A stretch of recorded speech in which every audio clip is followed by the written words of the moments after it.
What's up, GSI Gunners family? Welcome back to the second episode of this series of college recruiting. Have you ever wondered what a college coach actually sees when they research your child online? Most of the time, nothing organized, and nothing organized doesn't get you recruited. So that's the reality of the matter. Here's the problem. Coaches are evaluating dozens of players every single week. They don't have time to hunt. If your kid doesn't have a clean, complete recruiting profile, something that shows who they are, what they play, their grades, their film coaches, sort of like move to the next name on the list as quickly as possible.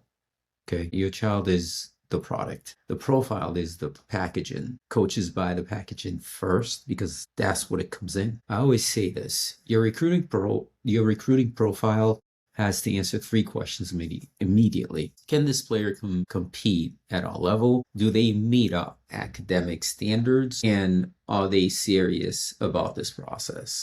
So here's what goes in a strong profile: GPA, test scores, position, height, weight, graduation year, club team jersey number, coach contact information, highlight video links, extracurricular activities, because coaches are recruiting people, not just players, and build it on a platform that's well known, the NCSA or Captain U. Keep it updated and use the social media to back it up. Post your training, your games, your achievement. All those things can only help. Coaches are looking right now. Make sure they find something worth seeing. Don't just throw some last minute thing together and not take the time to build and sort of like present yourself in a way that's easy for the coach to really feel as if they know you. I remember when I was recruiting back then, I had a player email me out of the blue, seemingly out of the blue, a very qualified player, by the way. And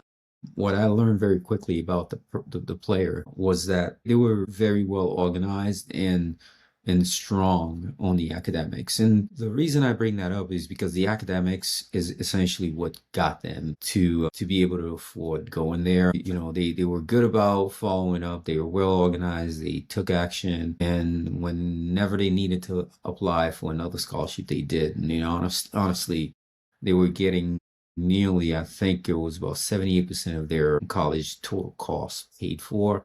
And a lot of it was from academics. So I would say a lot of parents who really think that you need to be recruited a coach who is a soccer coach and they're going to give you soccer scholarship money. That's not always true necessarily, because sometimes it is a fact that academics have way more money than any level of athletics can generate when it comes to soccer, and especially at the lower divisions, where if you're not a D1 player.